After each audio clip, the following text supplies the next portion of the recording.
Okay, let me start and share my screen.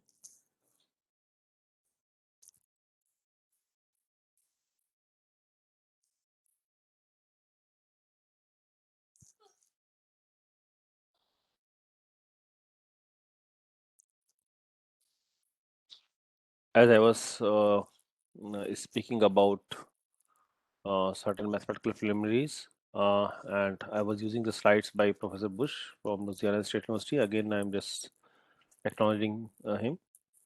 Uh,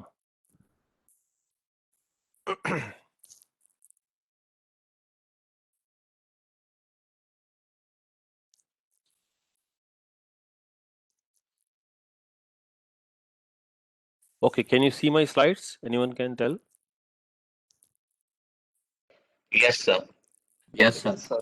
okay, good. Thank you.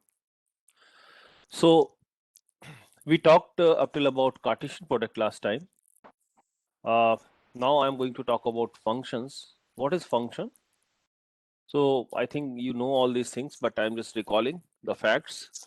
Function is a rule associated with every element of a set A we call domain. Giving unique image is another set B called range, right?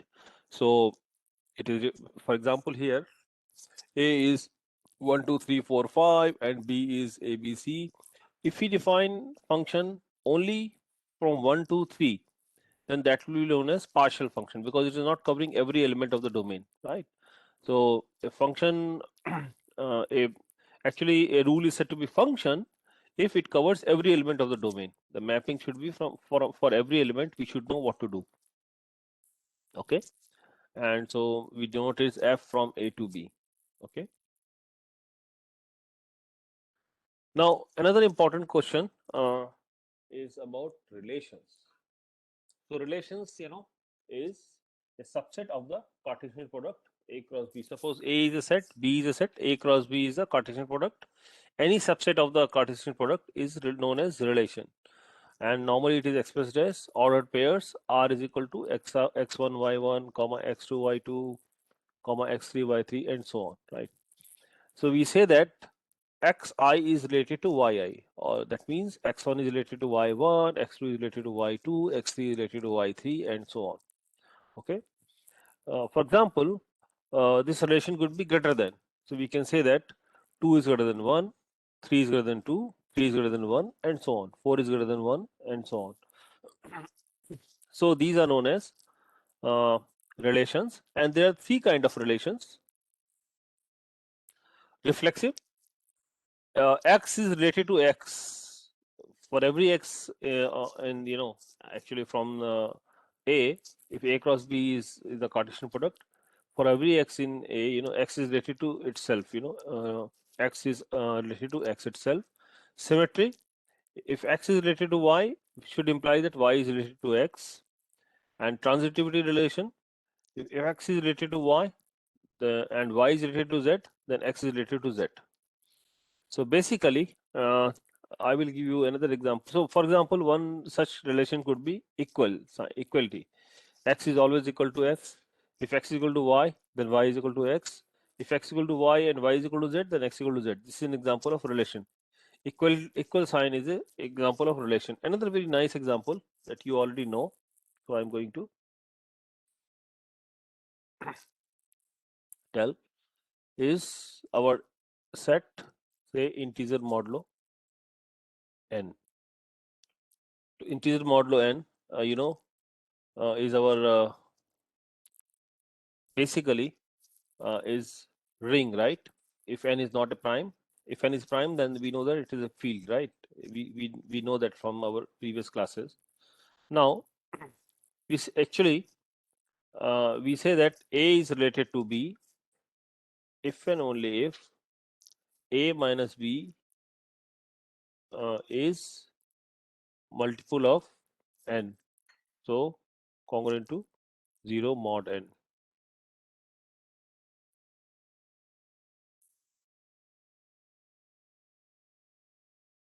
Or we say that, in other words, A is congruent to B mod n. This is also a relation between the integers. So this is reflexive. A is related to A itself. Okay. If A is related to B, then B is related to A. And finally, if A is related to B and B is related to C, then A is related to C. So this is a relation. And actually, if all these three conditions are satisfied, then it is known as equivalence relation. So this relation is equivalence relation. So essentially, you know that whatever we have written as 0, 1, 2, up to n minus 1, in fact, the best way to write them is equivalent classes like 0, 1, 2, and n minus 1. So this equivalence relation partition the whole set into equivalent classes. So these are known as equivalent classes. Okay.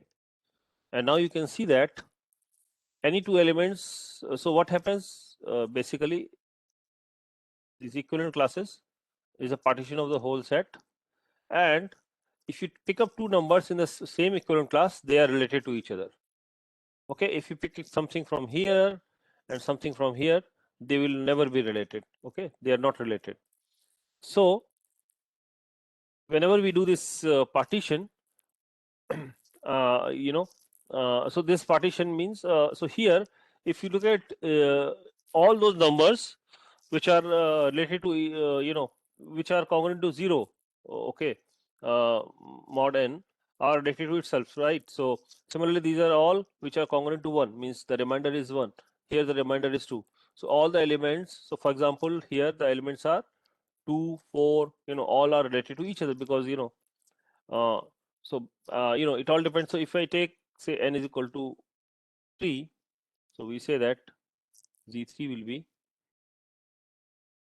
equivalent class of 0, equivalent class of 1, class of 2.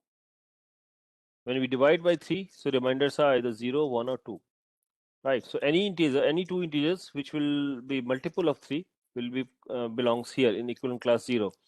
All those which will with remainder 1 will belongs here. All those with remainder 2 belongs here. So this is nothing but a partition. So this is a equivalence relation. Okay, this congruence is a equivalence relation. Okay, so and normally it partitions the whole space into equivalent classes. So these are known as equivalent classes. Any question at this point? Please do stop me because now I'm using slides. So if there is any question, please do stop me and ask me. Okay, so these are equivalence classes. Coming because of equivalence relation. A relation is equivalence if it is reflexive, symmetric, and transitive. Okay.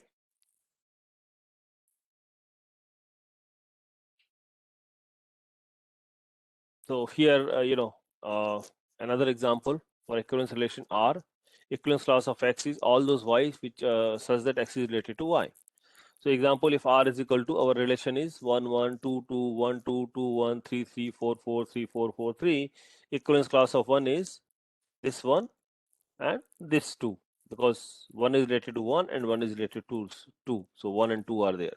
Similarly, equivalence class of 3 is 3, 3, 3 is 3 is related to 3 and 3 is related to 4. So this 3 and this 4, this 3 and this 4 will be part here, right? In case of 1, we have this 1 and this 2 belongs here, right?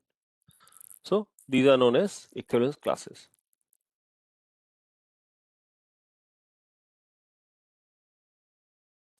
Okay, so now I'm going to talk about graphs.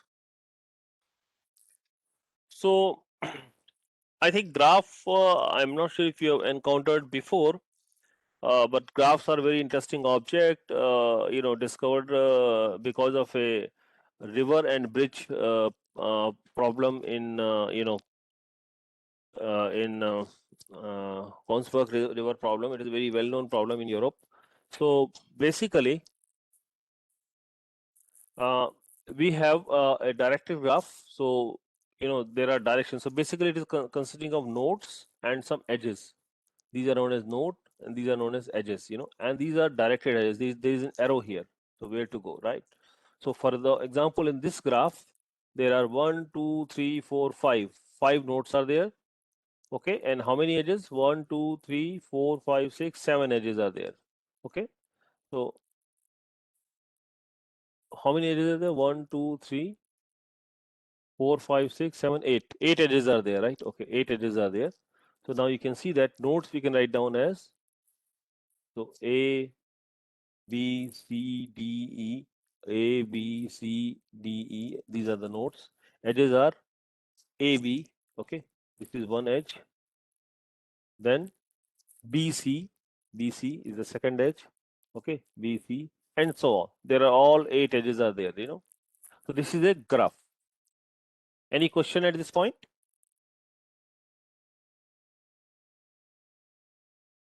Okay.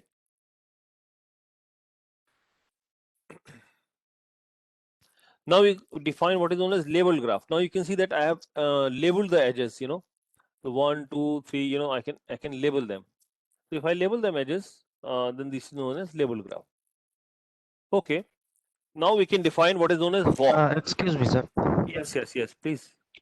Sir, there are two B edges, so we have to consider both of them.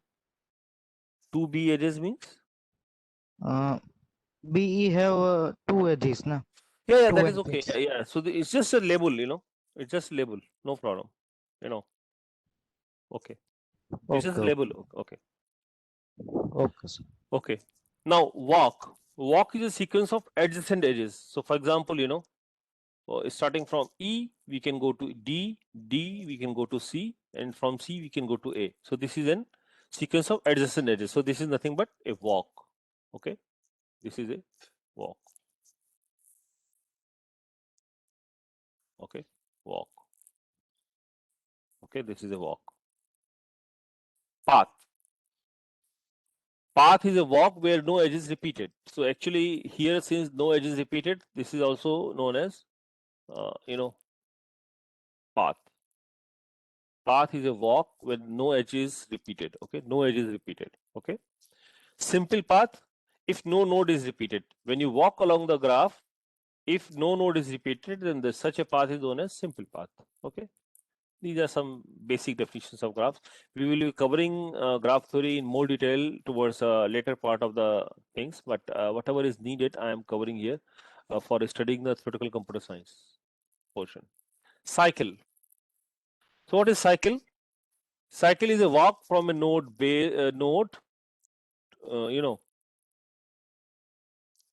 starting from any node. Say, suppose I am starting from base node B. Okay, we go here, C, we go to A, and we come back to node itself, right? So a walk from a node to itself, from base node to itself, is known as a cycle. This is a cycle. 1, 2, 3 is a cycle, right? So this is a cycle. Simple cycle, only the base node is repeated. If only the base node is repeated, then it is known as single cycle. Okay. Okay. So Euler tool. This is a very interesting thing, and I think there are plenty of applications. There are two popular tools, Euler tool and Hamiltonian cycle. So I'm going to talk about Euler tool first. It's a cycle that contains each edge exactly once. You start from here and you just walk around the edges. 1, 2, 3, 4, 5, 6, 7, 8. Now you can see that starting from here, I came back to E, starting from E, and I came back to E via this route. So this is a cycle that contains each edge exactly once, right? So such kind of cycle is known as Eulerian tool, okay, or Euler tool. Okay, these kind of problems are quite useful in applications. Next is Hamiltonian cycle. What is Hamiltonian cycle? A simple cycle that contains all edges. So Euler tool, it contains all edges, and this contains all nodes. A simple cycle that contains all nodes. So now starting from here, you see that we have D, then we have C, then we have A, then we have B, then we have E, right? This is a Hamiltonian cycle. So every edge is not, covered. For example, you see, this edge is not there, this edge is not there, this edge is not there, right? So this is a Hamiltonian cycle which covers every edge exactly once, right? Every edge is covered, that contains all the nodes, so that is known as Hamiltonian cycle. Sir, so Yes. can we say that Euler-Tour is a Hamiltonian cycle? No. So basically, Euler-Tour condition is that each edge should be contains exactly once. Each But edge should be covered. yes, Here, you but see, edge is not covered here. So this cannot be, so basically, uh, the conditions are different, right? In one case, every edge should be covered. In other case, every node should be covered. no, But but in the cycle, the tour, the 7 and 8 are not the same. How is it exactly one? It's What's between B and E only, no? In the Euler tour. Yes, let's come. Yeah. Yes, the 7 and 8, the edge should be counted as one only, no? Because it's No, between there are, B but and E. there are two edges here. You see, there are two edges. So what is happening here? See, one edge is this, two is this, three is this, four is this, five is this, six is this.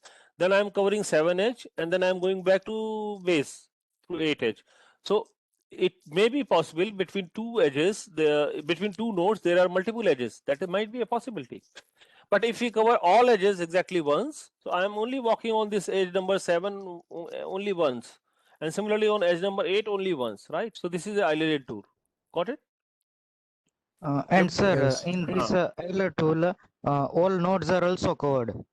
So That may can we happen. say That that? may happen. No, that may happen sometime, but may not be always, right? Okay. Yeah. In this example, it is true. Okay. So in Hamiltonian cycle, the condition is that all nodes should be covered. All nodes there should not be any node that is left. You see, every node is covered. But some edges might be there, which we are not walking. Okay, got it? So that is Hamiltonian cycle and the Euler cycle. These are very important concepts. In fact, I will give you if and only if characterization of these kind of things later on in the course. Okay, now finding all simple paths. So starting from this origin, suppose this is a graph A, B, C, D, E, and we have the origin. Okay, so the question is how to find simple path. So from C, I can see where I can go. I can go to A or I can go to E, right? That is step one. I can go to here and here. Then from second step, A can go to B, right? And here E can go to B and E can go to D, right? So like this, C can go to A and C can go to E. Okay, then next, the second step I have written, C can go to A, C and then A can go to B, and E can go to B and E can go to D, right? All these possibilities I have written as a path. Then in next step 3, I can write down the next where it is going, and step 4 where we are going actually, right? So this is how we can actually do the finding all simple paths. Starting from one node, I traverse the graph and see where we are going, okay, in each step, and finally we can get all the paths, okay, all simple paths. Okay. Excuse me, sir. Yes. Sir, are these edges always unidirectional? No. So in these graphs, yes, we are using directed graphs, but there are undirected graphs as well. There are undirected graphs as well, and also sometimes there may be possibility. So basically, when we are talking about for simplification, we are putting only one edge. But if we say bidirectional edge, so obviously, I mean, for writing simplification, we can use bidirectional, but actually, you can have another edge with that making a unidirectional graph kind of thing. Okay, so that is a possibility. Yeah. Okay, sir. Okay, so now I am going to talk about trees. Trees are very important. So trees have no cycles. Actually, these are trees are graphs which has no cycles. So where there is a root, there is a leaf. So for example, this thing is known as leaf. This is a leaf. This is a leaf, right? And so on. This is a leaf. Okay. Any typical node like this where there are two further edges and with the leaf. So this is known as parent. This is known as child. Uh, the root node, the starting node is known as root node. Okay, and these are the leaves. And so trees are graphs which has no cycle. So there is no cycle here. You can see that. Okay. Now I can define what is known as height of the tree. So if there is a root, so this is known as level 0. From root, we go to the next step. We can go to these leaves. This is known as level 1. From level 1, we go to the level 2. From level 2, we can go to the level 3. Okay, so this is known as height. So height I can count 1, 2, 3, right? So this portion is 1, this portion is 1, this portion is 2, and this portion is 3. So height is 3 for this. Okay. So this is the height of the tree. Now I think there is a nice result for a binary tree. How many leaves are possible? I can actually do that. This is a binary tree. So binary tree means for each node or for each parent there are only 2 childs. Okay, you see here you can go only in 2 ways. From here you can go only 2 ways. From here you can go in only 2 ways. From here you can go only 2 ways, right? So it's a binary tree, a tree where each node is split into 2 nodes. Okay, that is a binary tree. Now I'm going to give you proof technique. I will talk about proof by induction and apply. I will apply this induction on this binary tree. To see that how it works.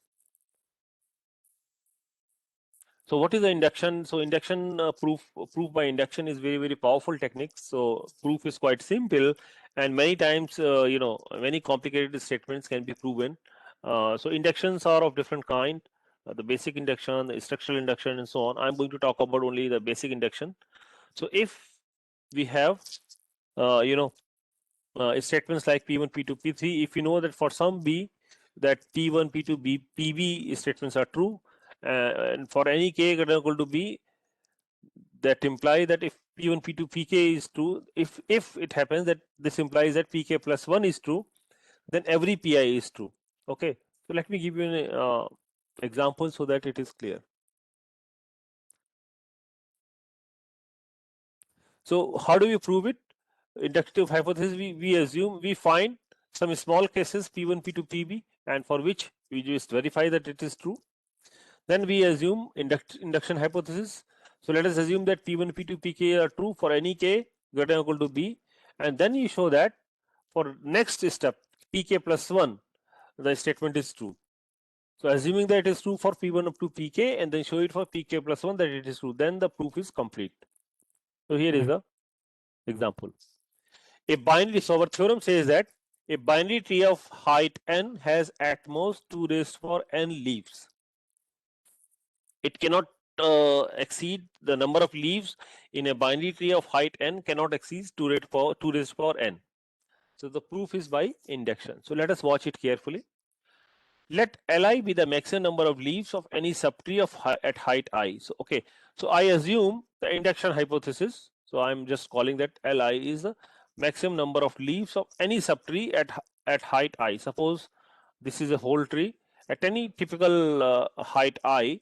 If we consider a subtree, and suppose the number of leaves are Li, then I can find a relationship. You see, we want to show that Li cannot exceed 2 raised to power I, right? That's what I want to show, because you see, if a binary tree of height n has at most 2 raised to power n leaves, so if height is I, okay, so it will have at most 2 raised to power I leaves, right? So Li cannot exceed 2 raised to power I. That's we want to show.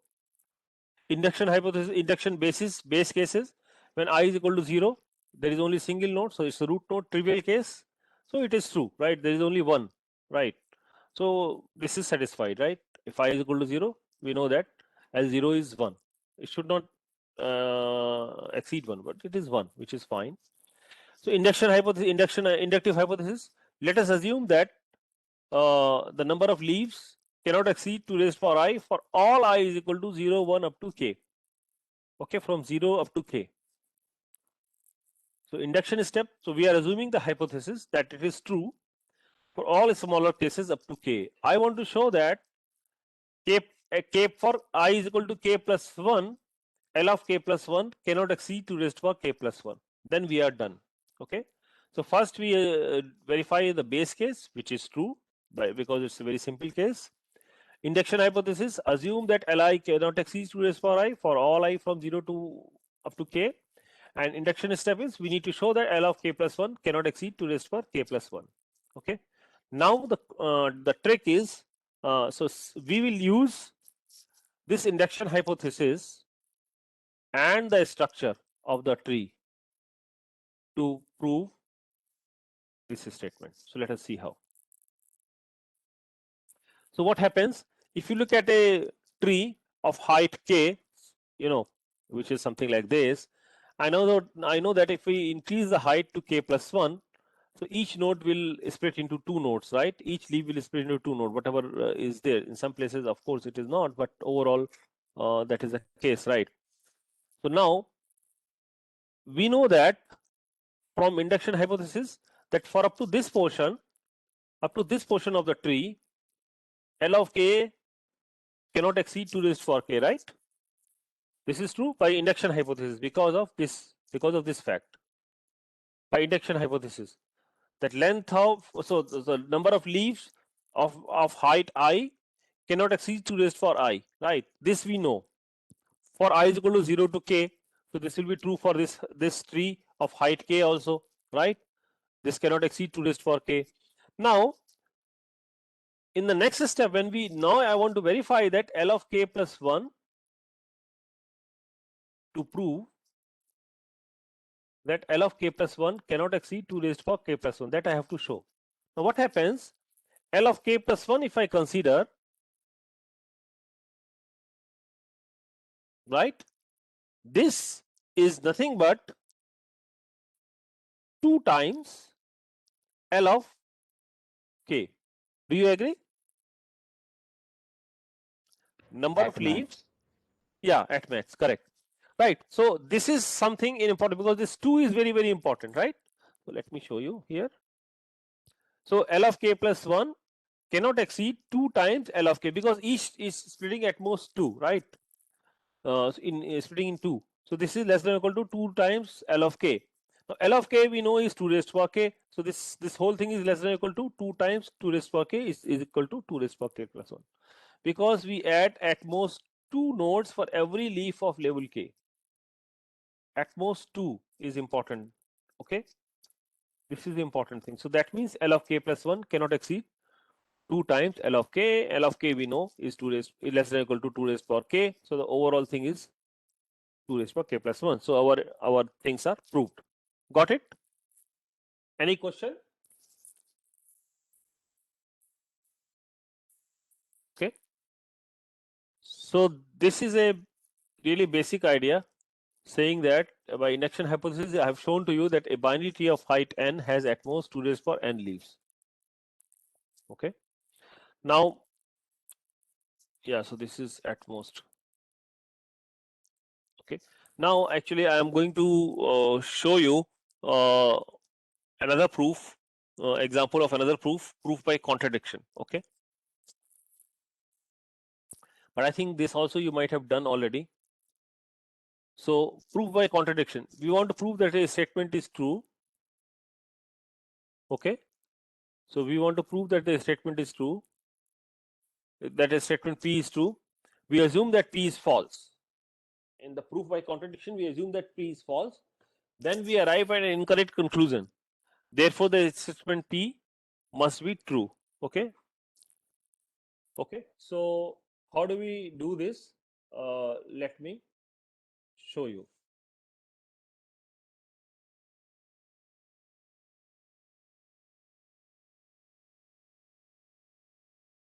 Example, we want to show the theorem is square root of 2 is not rational. Square root of 2 is not rational. This is the example, right?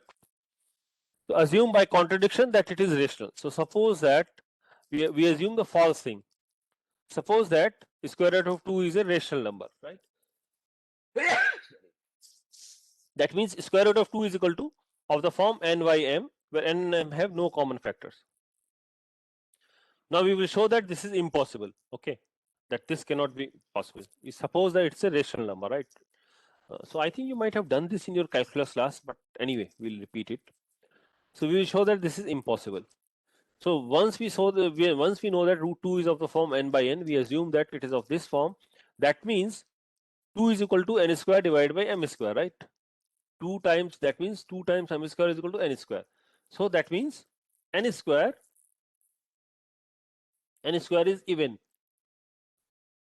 So if n square is even, this implies that n is even. One can show this. So that means n is of the form 2k. Right? We substitute n back here. We will get that m square is even. If m square is even, that means m is even. So m is like this. Therefore, m and n have a common factor 2, which is a contradiction. Right? We assume that m and n have no common factors, but we arrive at they have a common factor, and hence our proof is complete, right? So this is known as proof by contradiction. Okay. Any question at this point?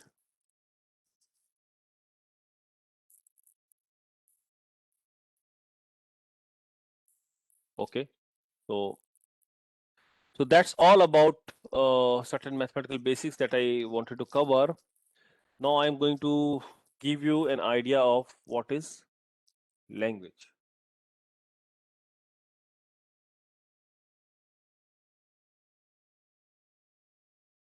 Okay, what is language?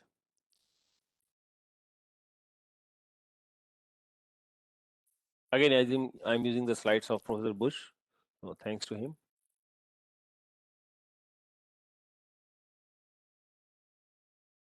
So languages, okay.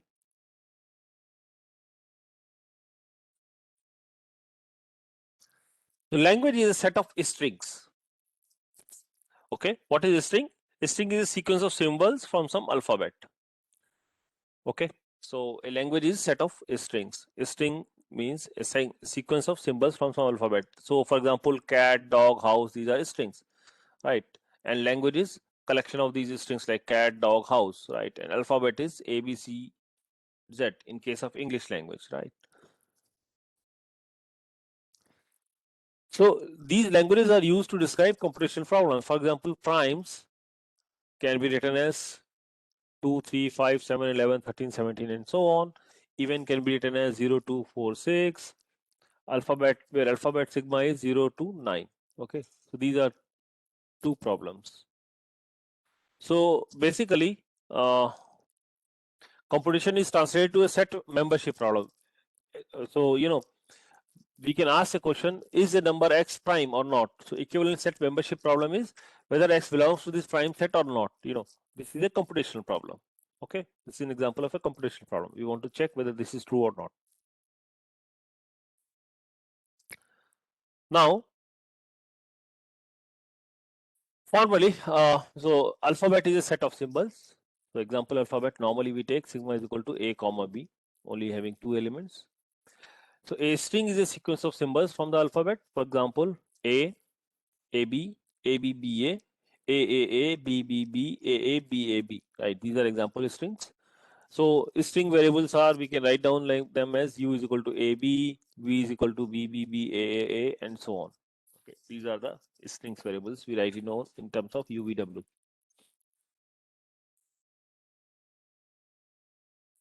So decimal numbers. So decimal numbers, alphabet is sigma is equal to 0, 1 to 9. So these are the numbers. Binary number of alphabets is, if sigma is equal to 0, 1, these are binary strings. Okay, 1, 0, 0, 0, 1, 0, 0, 0, 1, and so on. Okay. In our one kind of machine known as Turing machine, we will be using unary number alphabet. So sigma has only one element, which is 1. So unary number representation for decimal number 1 can be written as 1, 2 can be written as 1, 1, 3 can be written as 1, 1, 1, 4 can be written as 1, 1, 1, 5 can be written as 1, 1, 1, 1, 1, right? So this is how we can write down unary numbers.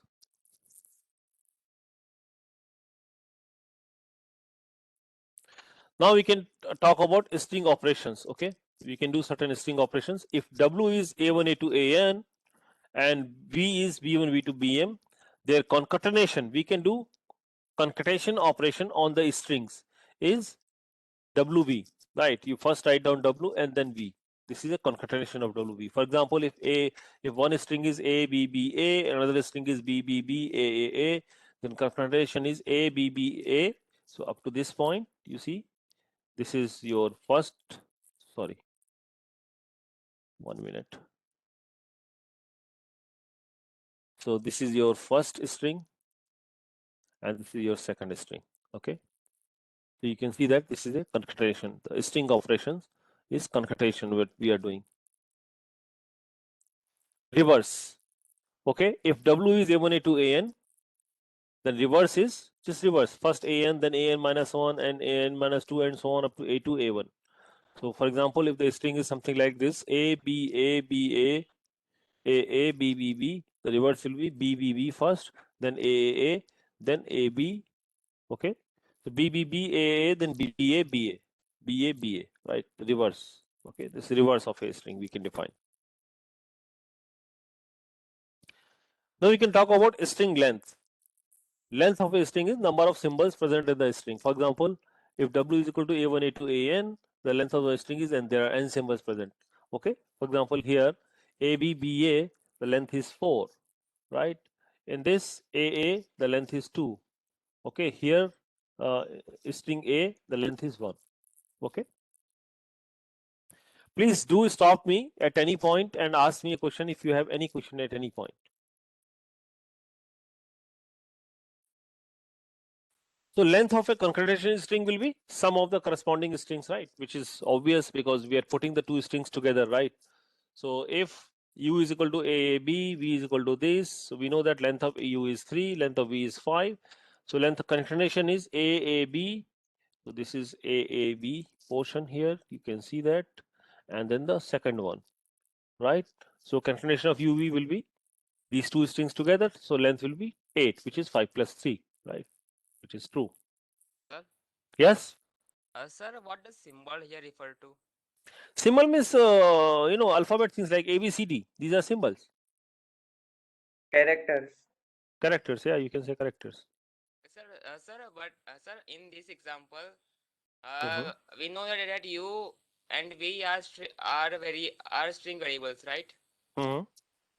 But how will we differentiate between these variables and the actual symbols? Because here mod of UV, if U and V are symbols, then this its length will be 2, right? No, so what is happening actually here in all these examples, I am assuming sigma is equal to A comma B. So I am assuming that alphabet sigma is A comma B here. Alphabet is having only 2. So we are having only 2 symbols. Okay? Okay, sir. Okay, sir. 2 Sir, symbols. suppose the symbols were set of symbols were from A to Z, Mhm. then what will be the string Well, variable? then we can have some other notation. We can have maybe U bar and V bar. That is up to us. Okay, yes, understood. That is Understood, yes. yeah, Understood. Thank you, sir. Yes. yeah. So this is the length of concatenation. Okay. Now this is a very interesting concept. Empty string. A string with no letters is denoted by lambda or epsilon. Lambda string or epsilon string. It is known as empty string. There is no symbol inside. Okay. So it acts as a neutral element. Obviously, observation is that the length of lambda, it's not mod actually, we call it as length. Okay. Length of lambda is 0 because there is no symbol inside. And beautiful thing is that you can create lambda on either side of a string W, given a string W, lambda W or W lambda, we'll get W itself. So, lambda of this or lambda of this is same thing, or you can put insert lambda in between also. This will remain the same string, right? Because there is no symbol. Okay. So if you concatenate it anywhere, no change. Okay. That is an empty string.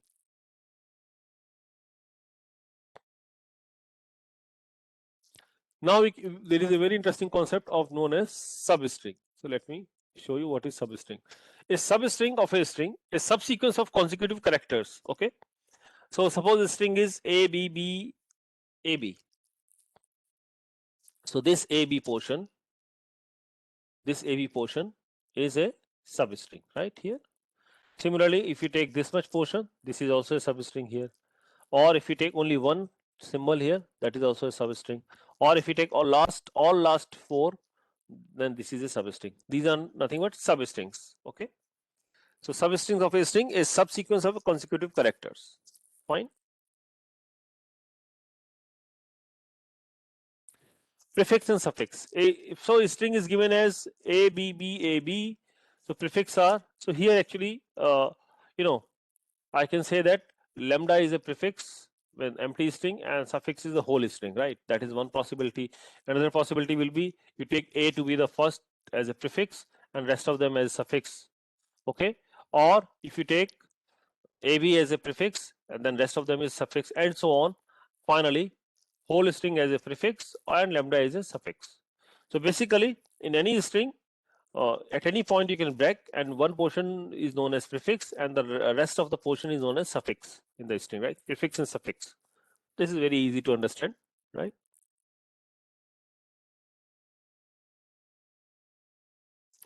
Now we can define what is known as exponent operation. What is exponent operation?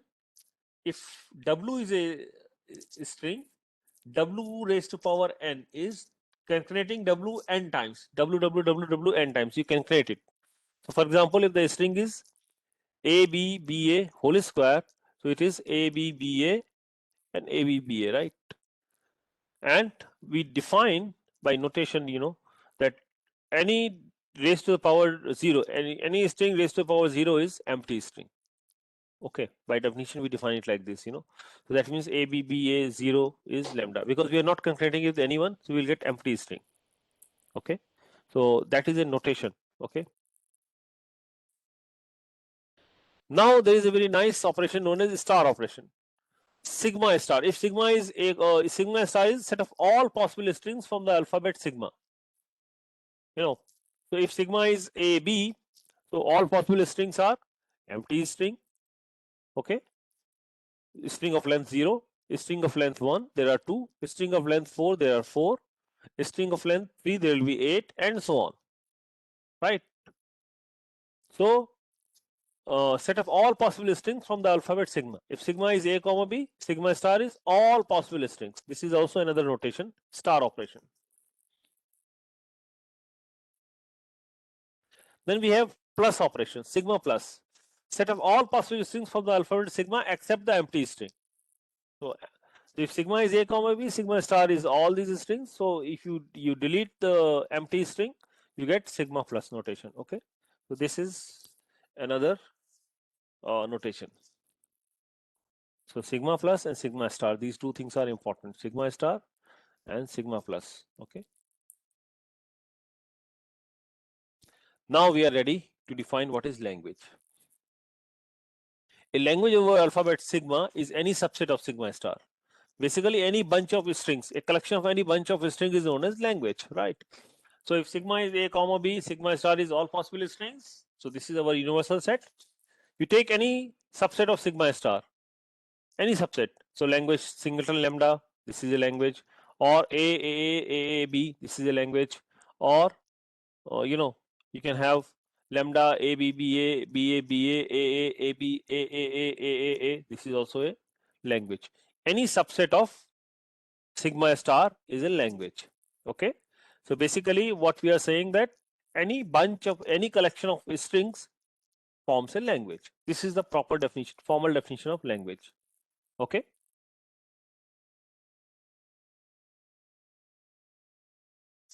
so now I'm going to show you some more examples of the language. So alphabet is sigma is equal to A comma B, and we define what is known as infinite language. Language L is equal to A and B n, where n is non-negative. So means the first string will be n is equal to 0.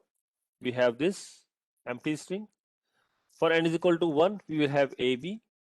For n is equal to 2, we have AA, BB, and so on, right? For n is equal to 3, we'll repeat it 3 times. 4, we'll repeat 4 times. 5, we repeat 5 times. This is 5 times, and so on.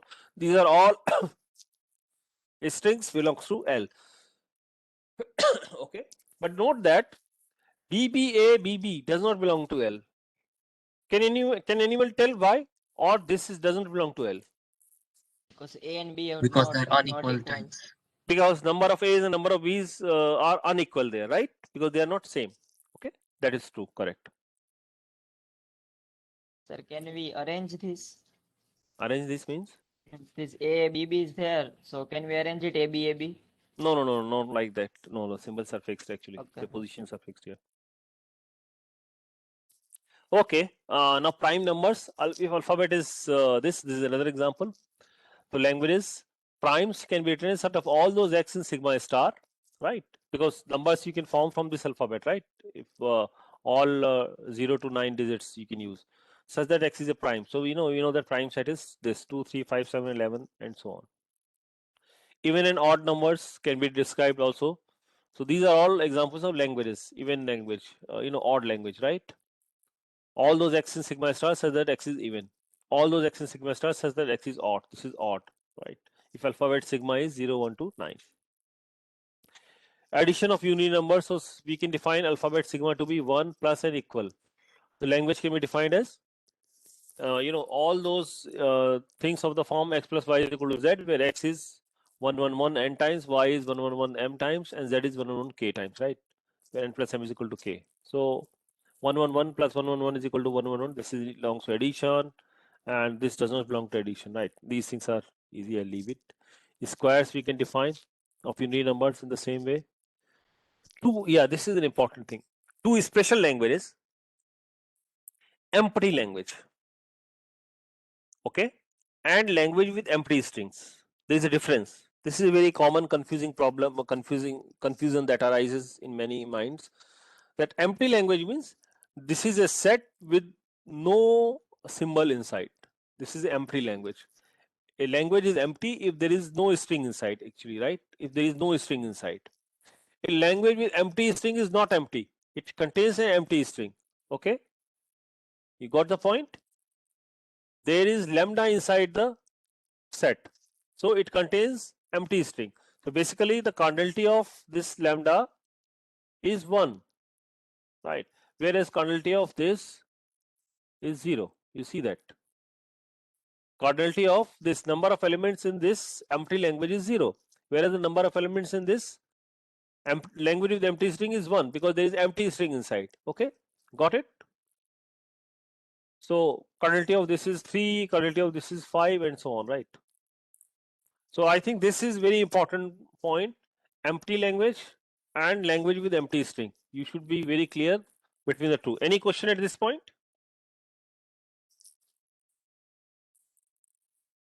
Okay. Sir, we can still see now that lambda that the empty string is a subset of this empty language. We can still say now that is No. We cannot say like that. No, the empty string has to be part of it, right?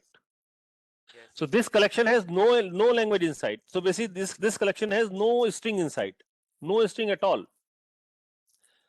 Empty string is a string which has no symbol inside. You see the difference? Yes. Empty string is a string which has no symbol inside. Empty language is a language which has no string inside. Okay, there is a difference. Got it, sir. Yeah. Sir, will you share this slide? Yeah. I will share all these things. I will share. Don't worry. Yeah. Okay, sir. Okay. Note that the set, phi is equal to empty. This is the important confusion that was happening. Like phi is equal to this. This is empty, right? Because there is no language inside. But this is not the same thing as language with empty string, right? And set size, the size is the cardinality of phi is 0. Set size, this is equal to 1. And size of empty string is 0, right? Size of empty string is 0 because there is no symbol inside, right? I hope this is clear now. Now we can define operations on languages. The usual set operation. If there are two languages L1 and L2, I can define their union. Just like that, the set union, right? I can do the set operations, the usual set operations union. Because language is nothing but subset of sigma star. A language is subset of sigma star. Sigma is alphabet. Sigma star is strings of all possible strings on sigma of all length, right? So if you take a language as A B A, and the union B B A B, so union will be something like this. Similarly, we can define the intersection, right? Okay, so you can see that here the AB is common, so this is AB. Similarly, we have in this case, the difference between two sets, A minus B, all those elements which are in this set and not in this are this here, right? So complement we can define. If L is a language, L complement is sigma star minus L, right? You can define sigma star minus L. We can define A comma BA complement is all those strings except these two strings, right? These are all strings from sigma star except these two strings. Okay, so this is the operation on the language. Reverse. So we can define reverse of the language WR. So we already talked about reverse of a string. So now this is the reverse of a language. Reverse of a language is reverse of every string in the language. Okay, reverse of every string in the language. For example, if reverse of this is reverse of every string, BA AB becomes BA, AAB becomes BAA, and BABA becomes ABAB, right? Okay, so if L is this language, reverse is BN AN. Okay, this is also a straightforward calculation of reverse. We can define concatenation of two languages. Just like that we talked about concatenation of the strings, we can talk about concatenation of two languages. If L1 and L2 are two languages, remember language, so that means L1 and L2, we are saying that L1 is a subset of sigma star and L2 is a subset of sigma star, right? So L1 and L2 are two subsets of sigma star. Then the concatenation L1 L2 is all possible ways you can concate X and Y, where X is in L1 and Y is in L2. So for example, if one language is ABBA and another language is BAA, so AB AAA, ABB ABAA, right? Then BAB and BAAA, all possible ways we can concate, right? So this is the concatenation of two languages. Important thing to note. Okay, using the idea of concatenation of strings, I can get the idea of concatenation of two languages. Another operation we can define L raised to power n. So language raised to power n. We already talked about string raised to power n, right? If X is a string, X raised to power n will be what, right? XXX concatenated n times. Similarly, if a language L is there, L raised to power n is LLL concatenated n times. So AB whole cube is AB, or C, that means you can write down everything. And just like that, in the case of special case, we defined power of 0. So if W raised to power 0 was empty, similarly here L raised to power 0 is the empty language. We define it as an empty language, special case.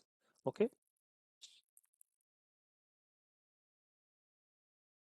Now, if L is AN BN, L square LL is AN BN AM BM, and NM is non-negative, right?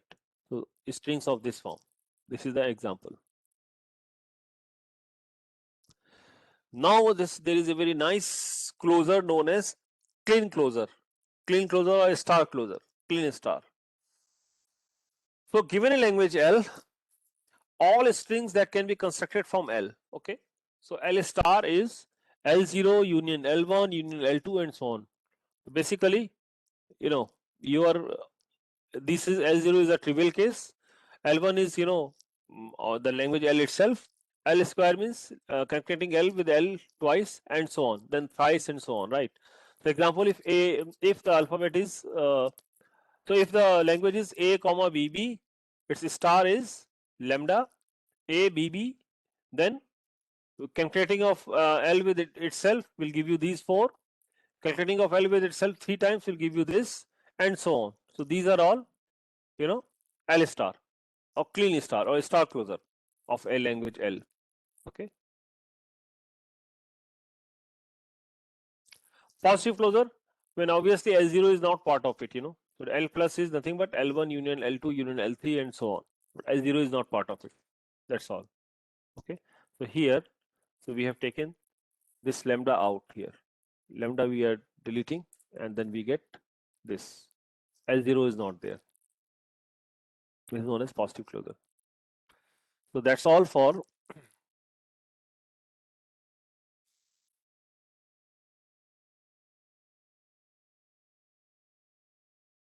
one minute. That's all for languages. Let me now show you. I think should we start? How many time is there? How much time is there? Okay, maybe we can briefly start few things. I'm going to now talk about the first kind of automata.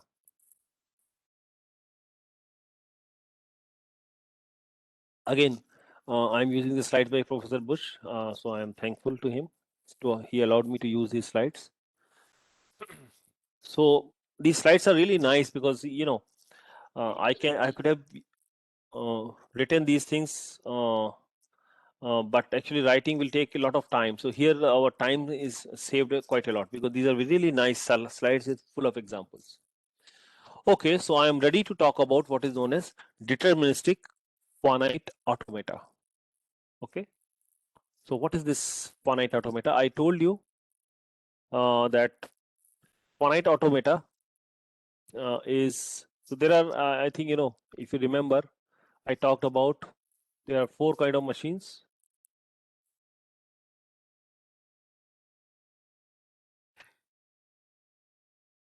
Remember, finite automata, then push down automata, then linear bounded automata, and then Turing machine, right? This is the summary which I gave to you.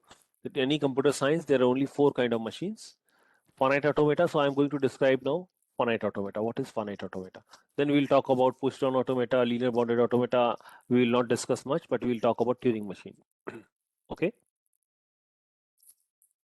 So what is finite automata?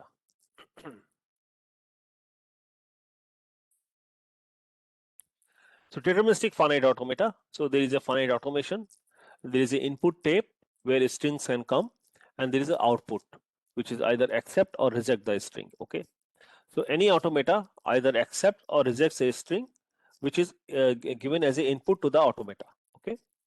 So let me show you one such typical example. This is known as transition graph. So we have initial state.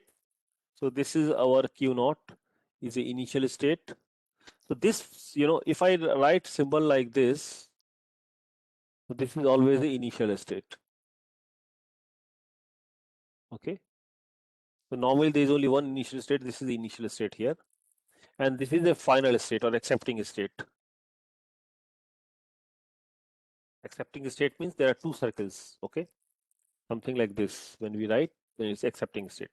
So there are 1, 2, Q0, Q1, Q2, Q3, Q4. 5 states are there. Initial state. These are all states. So 6 states are there actually. 1, 2, 3, 4, 5, 6. 6 states are there.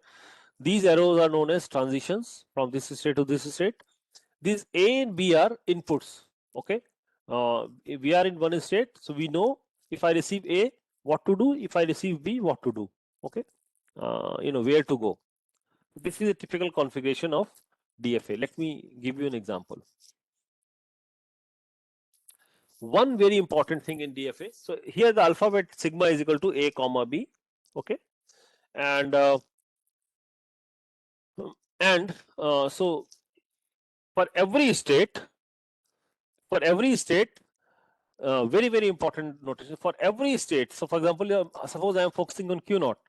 There is a transition for every symbol in the alphabet. For A, I know where to go. For B, I know where to go. Right. So if you pick up any other state, say Q2, if I receive A, I know where to go. If I receive B, I know where to go. Or if I take Q5, if I receive A, I know where to go. If I receive B, I know where to go. Right. So for every state, there is a transition for every symbol in the alphabet. There are only 2 symbols in the alphabet, A and B.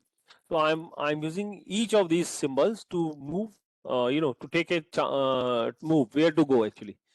I could be in any state while doing the computation, and when I'm in some state, I should know where to go if I receive A and where to go if I receive B. So there is a arrow from each state for each symbol A or B. This is a very, very important requirement for deterministic finite automata.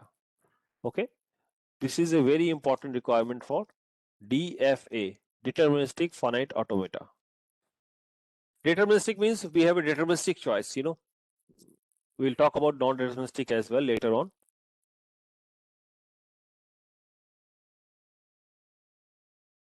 Now here is an example. Suppose input tape, we have the string A, B, B, A, and this is our DFA. So initial state, so we start with the initial state. You read the input A.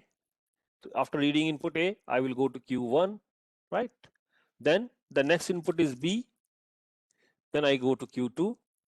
Then again next input is B. I will go to Q3. And then next input is A. I go to Q4. So finally I will arrive at here, right? After consuming all the inputs. Huh? Okay, so let me do. Scanning the input, reading A, we go to Q1, reading B, we go to Q2, reading B, we go to Q3, and reading A, we go to Q4. So input is finished and we are in the accepting state. So we accept it. Okay. So basically, after receiving a string, so if we look at a string, we accept it if input is consumed. If input is finished and we are in the accepting state, then we accept the string. Okay. So last state determines here the outcome.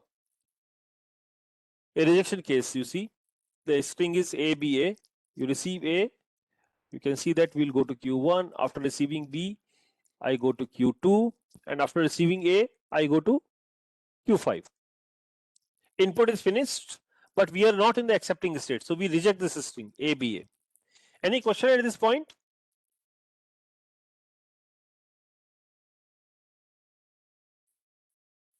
Any question at this point? Yes, sir. Yes. Sir, what's that arrow meaning from Q4 to Q5? Q4 to Q5. You mean this arrow? Yes, sir. Yeah. So this, as I told you, so this arrow means if I receive A, I will go from Q4 to Q5. If I receive B, I will go to Q5 from here. Okay.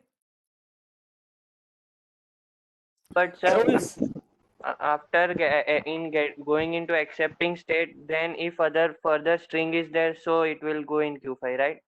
yes, because Okay, it sir. all depends what we are getting. You mean to say why do we need this, right? Yes, sir. Yeah. So remember one condition that I said here, for every state, there is a transition for every symbol in the alphabet. If I don't have this portion here, then it will not be a DFA. Okay. I should know where to go if I receive. This is just one example, because in this string, it turns out that from here, from this string, it turns out that we are going directly here. But it may happen for some strings, we come up to Q4 and then we go to Q5. That may be a possibility, right? For some strings. Got it? Yes, sir. Yes. Yes, sir. Yes. Another rejection case is when tape is empty. Suppose it, there is a lambda is there as the input. So lambda is the input. So basically no symbol is there. You start here and you finish here itself, right? Input finished, no symbol to read. So we reject because we are not reaching the final state. So this is another rejection case. Okay. When tape is empty. Okay. So another one. So this automation actually, what we have shown you, accepts the string. So what we do, given an automata, DFA automata, in terms of these transitions and state diagram, we try to find out what kind of strings it accepts, and we collect them. So in this example, the string only, it accepts only one string, which is A B B A. Okay, we saw that A B B A is accepted. All other strings are not accepted. Okay, so normally you will see in assignments also, and this is a very common question. Given a automata, given a deterministic finite automata, DFA, normally we ask you to find its language. So determine its complete language. What kind of strings it can accept. This is a very nice problem that we do. Second problem that we do, that given a language, construct a DFA that accepts it. Okay, these two important aspects are there in the DFA. So given a language, find its DFA. So find a DFA which accepts the entire language. Okay, and given a language, so given a DFA, you find out its language. That's another way. Okay, there are two ways. Given a DFA, find its language L, and given in L language, find its DFA. Both things are important. Okay, got it? So so both are important things. We need to actually know how to construct these things. So essentially, to accept a string, all the input string is scanned and the last state is accepting state. This is the case, you know. Input string should be finished and the last state is accepting state, then we accept the string. And to reject a string, all the input string is scanned and the last state is a non-accepting state, as you saw in some examples, right? So then we reject the string. So I think that's all for today. I think I will stop here and then I'll come to more examples with some recalling in the next class. Any question up to this point? I can take one or two more questions here. Yes.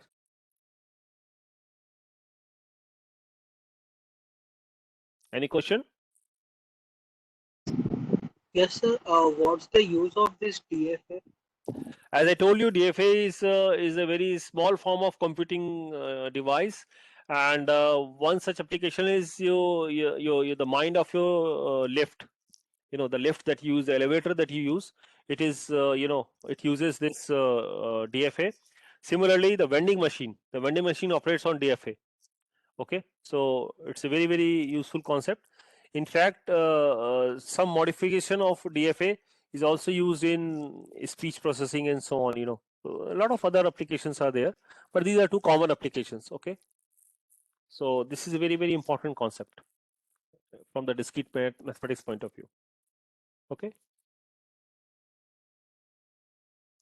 Okay, any more question? Sir, here if we reach Q5, so it also and then we take A or B, it also comes to Q5. It isn't a transition. No, so it has a transition. It is a transition, means it is happening, means whenever I am receiving A, I am coming back to Q5. If I am receiving B, I am coming to Q5. That is like that. So actually, once you are in Q5, that means no matter how many A or B you get, you will be remaining Q5, right? Yes, sir. So it's like a loop. It's like a loop, yes. It's like a trap, you know, got it trapped here, right? So in transition, if we don't change our state, it's valid. Yeah, it's valid. Okay. Yeah. So this we can create an infinite language. Well, I think I will talk about those things in my next class. So basically, the question is, so what we are discussing here is finite automata, means number of states are finite. You know, so there are certain languages which cannot be accepted by this finite automata. Okay, and one such example is in fact ANBN. It's a common one. The language that we saw recently, ANBN, right? A repeated n times and BBB repeated n times. That language for every n, is not accepted by any DFA. Okay, so there are examples. We'll discuss those things later on. Not to worry. Okay.